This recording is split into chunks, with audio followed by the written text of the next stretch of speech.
ವಿದ್ಯುತ್ ದರ ಹೆಚ್ಚಳ ಸಂಬಂಧ ಡಿಸಿಎಂ ಡಿಕೆ ಶಿವಕುಮಾರ್ ಪ್ರತಿಕ್ರಿಯೆ ನೀಡಿದ್ದಾರೆ. ಬೆಂಗಳೂರಿನಲ್ಲಿ ಮಾತನಾಡಿದ ಡಿಕೆ ಶಿವಕುಮಾರ್, ವಿದ್ಯುತ್ ದರ ಹೆಚ್ಚಳವಾಗ್ತಿರೋದು ನನಗೆ ಗೊತ್ತಿಲ್ಲ. ವಿದ್ಯುತ್ ದರ ಹೆಚ್ಚಳ ಬಗ್ಗೆ ಇಂಧನ ಸಚಿವ ಜಾರ್ಜ್ ಅವರೇ ಉತ್ತರಿಸಬೇಕು ಅಂತ ಹೇಳಿದ್ರು. ವಿದ್ಯುತ್ ದರ ಹೆಚ್ಚಳ ಸಂಬಂಧ ಸಚಿವ ಕೆಜೆ ಜಾರ್ಜ್ ಜೊತೆಗೆ ಮಾತನಾಡ್ತೇನೆ ಅಂತ ತಿಳಿಸಿದ್ರು.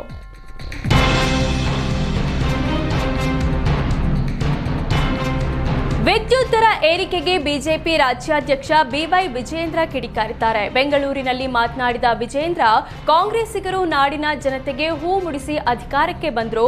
ಕಾಂಗ್ರೆಸ್ಸಿಗರು ಹೇಳೋದೊಂದು ಮಾಡಿದ್ದೊಂದು. ಜನರಿಗೆ ರಾಜ್ಯ ಸರ್ಕಾರ ಮೋಸ ಮಾಡ್ತಿದೆ. ಇದೊಂದು ಪಿಕ್ ಪಾಕೆಟ್ ಸರ್ಕಾರ ಅಂತ ಆಕ್ರೋಶ ಹೊರಹಾಕಿದ್ರು.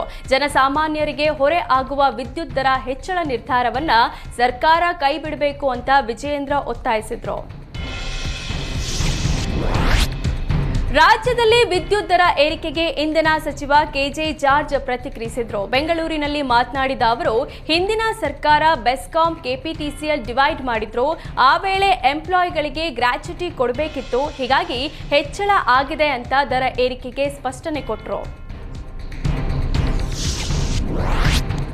ಕರ್ನಾಟಕ ಬಂದ್ಗೆ ಇನ್ನೆರಡೇ ದಿನ ಬಾಕಿ ಇದೆ. ಈಗಾಗಲೇ ಕೆಲವು ಸಂಘಟನೆಗಳು ಬಂದ್ಗೆ ಬೆಂಬಲವಿಲ್ಲ ಅಂತ ಹೇಳಿದೆ. ಹೀಗಾಗಿ ಬಂದ್ ಯಶಸ್ವಿಗೊಳಿಸಲು ಕನ್ನಡ ಪರ ಸಂಘಟನೆಗಳು ಕಸರತ್ತು ನಡೆಸುತ್ತಿದೆ.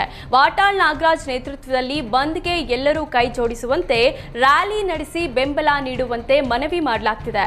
ಮೈಸೂರು ಬ್ಯಾಂಕ್ ಸರ್ಕಲ್ನಿಂದ ನಗರದ ಹಲವೆಡೆ ತೆರೆದ ವಾಹನದಲ್ಲಿ ರ್ಯಾಲಿ ನಡೆಸಲಾಗ್ತಿದೆ. ಸಾರಾ ಗೋವಿಂದ್, ಕೆಆರ್ ಕುಮಾರ್, ಆಟೋ ಚಾಲಕರ ಸಂಘಟನೆ ಸೇರಿದಂತೆ ಹಲವರು ಭಾಗಿಯಾಗಿದ್ದಾರೆ. ಇನ್ನು ಈ ಬಗ್ಗೆ ಮಾತನಾಡಿದ ವಾಟಾಳ್ ನಾಗರಾಜ್, ನಮ್ಮ ಜೊತೆ 6 ಕೋಟಿ ಜನರಿದ್ದಾರೆ. ಬಂದ್ ಯಶಸ್ವಿ ಆಗಲ್ಲ ಎಂಬ ಅಪಪ್ರಚಾರಕ್ಕೆ ಕಿವಿಗೊಡಬೇಡಿ. ಎಕ್ಸಾಮ್ ಯಾವುದೇ ಇದ್ರೂ ಸರಿ, ಬಂದ್ ಆಗ್ಲಿದೆ. ಹೋಟೆಲ್, ಸಿನಿಮಾ, ಥಿಯೇಟರ್, ಮಾಲ್, ಸಾರಿಗೆ ಮುಖಂಡರು ನಮ್ಮ ಬಂದ್ಗೆ ಕೈ ಜೋಡಿಸ್ತಾರೆ. ಸಾರಿಗೆ ಸಚಿವ ರಾಮಲಿಂಗ ರೆಡ್ಡಿ ಜೊತೆ ಮಾತುಕತೆ ನಡೆಸುತ್ತೇವೆ ಅಂತ ಹೇಳಿದ್ರು. ವಾಟಾಳ್ ನಾಗರಾಜ್ ಕರೆ ಕೊಟ್ಟಿರುವ ಮಾರ್ಚ್ 22ರ ಕರ್ನಾಟಕ ಬಂದ್ಗೆ ಓಲಾ ಊಬರ್ ಸಂಘಟನೆ ಬೆಂಬಲ ಸೂಚಿಸಿದೆ. ನೆಲ, ಜಲ, ಭಾಷೆ ವಿಚಾರವಾಗಿ ಬಂದ್ಗೆ ಕರೆ ನೀಡಲಾಗಿದೆ. ಅಖಂಡ ಕರ್ನಾಟಕ ಬಂದ್ಗೆ ನಮ್ಮ ಸಂಪೂರ್ಣ ಬೆಂಬಲವಿದೆ. ಶನಿವಾರ ಬೆಳಗ್ಗೆ 6 ಗಂಟೆಯಿಂದ ಸಂಜೆ 6 ಗಂಟೆಯವರೆಗೆ ನಮ್ಮ ವಾಹನಗಳು ರಸ್ತೆಗಿಳಿಯಲ್ಲ ಅಂತ ಓಲಾ ಊಬರ್ ಡ್ರೈವರ್ ಅಸೋಸಿಯೇಷನ್ ಅಧ್ಯಕ್ಷ ತನ್ವೀರ್ ಪಾಷಾ ಹೇಳಿದ್ದಾರೆ.